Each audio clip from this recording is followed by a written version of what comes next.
Without food for 100 days, the human body would undergo a series of drastic physiological changes, as it struggles to adapt to the absence of nutrients. The progression of starvation unfolds in distinct stages, each marked by specific symptoms and metabolic adjustments. Initially, during the first few days of fasting, the body primarily relies on glycogen stores for energy. Glycogen, stored in the liver and muscles, serves as a readily available source of glucose.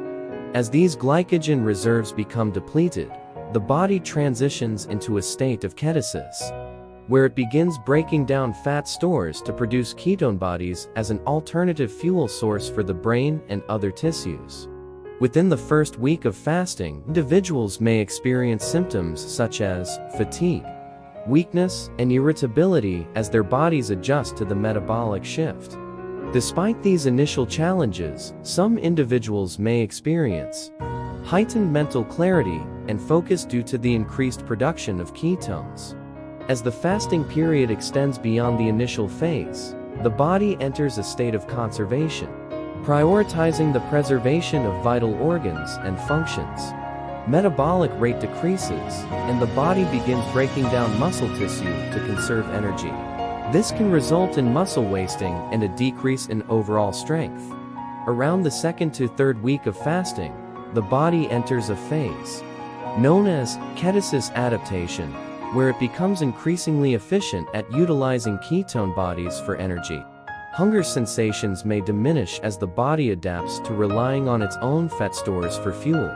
However, prolonged fasting takes a toll on the body's reserves, leading to further physiological changes.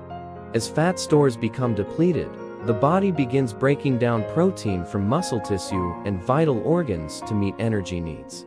This can result in significant muscle loss, weakness, and compromised immune function. By the fourth week of fasting and beyond, individuals may experience severe physical and cognitive impairments.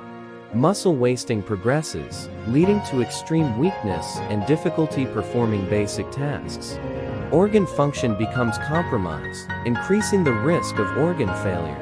Cognitive function declines, with individuals experiencing confusion, memory lapses, and difficulty concentrating. Without intervention, such as refeeding or medical supervision, prolonged fasting can ultimately lead to death.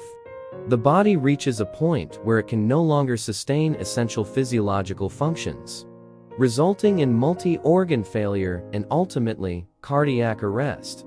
In summary, prolonged fasting without food for 100 days would subject the human body to a series of profound physiological changes, including metabolic adaptation, muscle wasting, organ compromise, and cognitive decline, ultimately culminating in death if not addressed.